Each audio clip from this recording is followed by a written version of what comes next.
Muito bem, vamos aos critérios de correção de redação. Os critérios de correção de uma prova discursiva em um concurso para cargo público. A primeira coisa que precisa ficar clara é que são critérios de correção em provas discursivas. Algumas carreiras teimam em chamar essas provas em que o candidato faz uma redação de provas subjetivas. Pasmem, essas provas não são subjetivas, porque subjetivo é quando você fala de você mesmo. Se a banca lhe pedisse para fazer um poema na hora da prova sobre a sua vida, em primeira pessoa, com a presença do seu lado mais literário, você aí sim faria uma prova subjetiva. Então, num concurso público, essa tipologia textual não se aplica. Então, em concursos para nível médio, nível superior, carreiras de analista, carreira jurídica, em um concurso em que tem uma redação, uma folha com linhas, para que você produza um texto de sua autoria, esta redação se chama prova discursiva, porque ela vai ser composta por discurso. Discurso direto, quando você fizer citações diretas de autores, de lei, de doutrina, de jurisprudência, de súmula, de julgado, de acórdão, ou discurso indireto, quando você escrever com as suas palavras em formas de paráfrase ou texto de autoria própria, certo? Por isso, o concurso tem geralmente esta fase, e esta fase se chama fase da prova discursiva e não subjetiva, certo? E a prova discursiva tem os seguintes critérios, são eles: a estética, a estrutura, o conteúdo, a estilística e a gramática. Ou seja, são 5 critérios que norteiam a correção de uma prova discursiva em um concurso para cargo público. Os 5 critérios, eles serão esmiuçados no decorrer desse nosso curso. Esse curso é exatamente para que você entenda os 5 critérios que nortearão o examinador na hora de corrigir uma redação em um concurso para cargo público.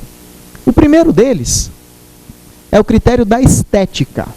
Então, olha, legibilidade, margens, parágrafos, fusão de letras e rasuras são as subdivisões do critério estética. Ou seja, esse critério estética, também conhecido como apresentação textual por algumas bancas, ele avalia literalmente a apresentação do seu texto. É como se fosse assim, vou usar aqui uma analogia. Faz de conta que o rapaz conheceu a moça por um bate-papo virtual na internet, certo? Eles marcaram de se encontrar. Ambos estão doidos para que o outro conheça o seu conteúdo, as suas aspirações, suas crenças, o que almejam profissional e financeiramente, quais são as suas ideologias.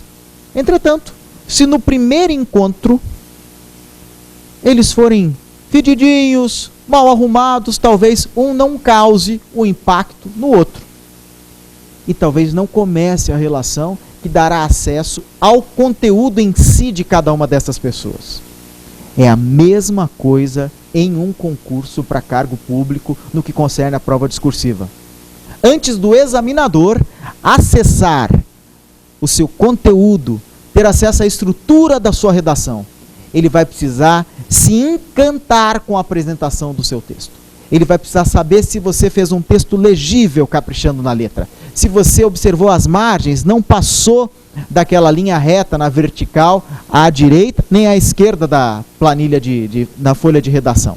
Ele vai observar se você indicou corretamente os parágrafos, se você deu uma distância inicial padronizada. Ele vai observar se você não misturou letras de forma com letra cursiva, se você adotou um padrão tentando melhorar e facilitar a leitura. E ele vai observar se você não rasurou o seu texto.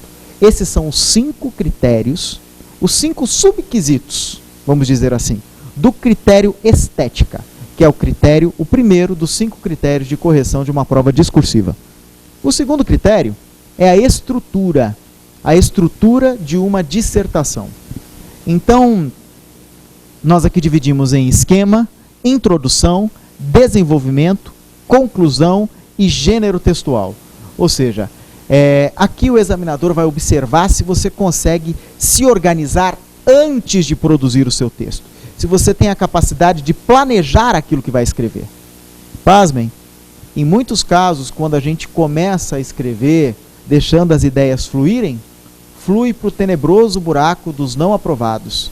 Hoje é muito grande o número de candidatos aprovados na prova objetiva que não conseguem a nota mínima na prova discursiva, que é a prova exatamente de redação.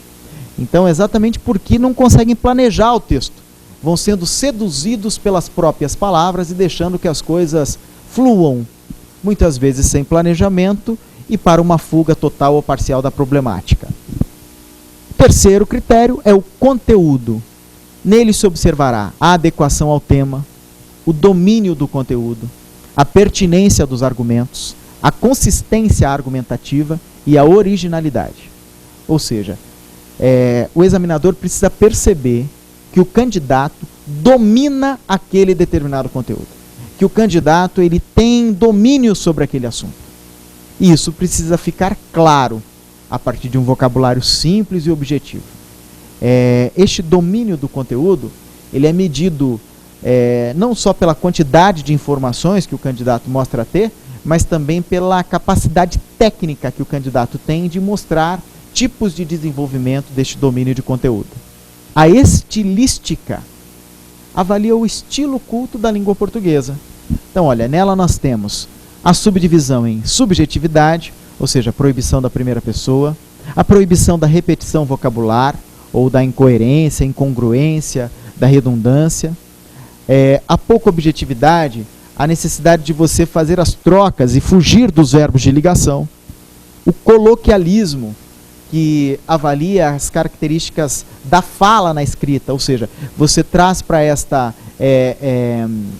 redação coisas próprias da fala, como o uso exacerbado do gerúndio, o gerundismo, que seria o gerúndio correto, com o verbo auxiliar no futuro, e ainda a conotação ou estrangeirismo, fechando as figuras de linguagem. Esse estudo da estilística, ele vai checar se aquele candidato, para aquele determinado cargo público, tem o domínio da NCP, Norma Culta Padrão. Se ele consegue escrever um texto simples, claro e objetivo, sem contorcionismos sintáticos, dentro do padrão linguístico, aprovado pela nomenclatura gramatical brasileira, pelo CNLP, Conselho Nacional de Língua Portuguesa, endossado pela ABL, Academia Brasileira de Letras. Por último, os aspectos microestruturais, que versam sobre a ortografia, acentuação, pontuação, conectores, colocação pronominal, concordância e regência. Ou seja, vai-se observar se o candidato tem muitos erros de âmbito gramatical nas linhas do seu texto. Então, nesse sentido, o examinador ele vai computando, na maior parte das bancas, a quantidade de erros, gerando uma tabelinha, uma somatória, e esses erros geralmente são deduzidos da nota que o candidato conquistou na sua composição de conteúdo. Para se ter uma ideia, por exemplo, essa é a planilha CESP para questões discursivas da prova da OAB. Então, a apresentação e a estrutura textual, ou seja, a apresentação é estética, a estrutura textual é a estrutura do texto. A apresentação inclui legibilidade, respeito às margens e paragrafação. Isso vale de 0 a 0,2. A fundamentação e consistência do tema, ou seja, os aspectos de conteúdo, também a partir de uma estrutura discursiva, vale 0,6. O domínio do raciocínio jurídico, a capacidade do uso da lei certa, da doutrina certa, da jurisprudência certa, vale 0,2. Isso compõe, se você fizer a somatória aqui comigo, 1 ponto, que é o que vale a nota máxima da questão discursiva. Então, nesse espelho da banca examinadora CESP, você tem aí uma ideia de como se subdivide essa nota. É espelho semelhante, inclusive, ao espelho da peça profissional. A única diferença é porque, como a peça vale 5 pontos, as pontuações são distintas aqui, mas bem proporcionais.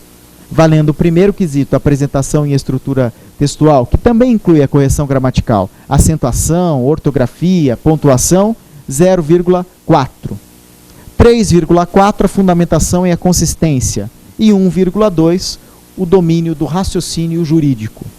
Muito bem, estes são os critérios de correção de uma prova discursiva em um concurso para cargo público. Este curso agora vai entrar com calma em cada um desses critérios. Nós vamos estudar a estética, a estrutura, o conteúdo, a estilística e a gramática, fechando, portanto, o estudo de tudo que é possível de ser cobrado em um concurso para cargo público no que concerne a uma prova discursiva.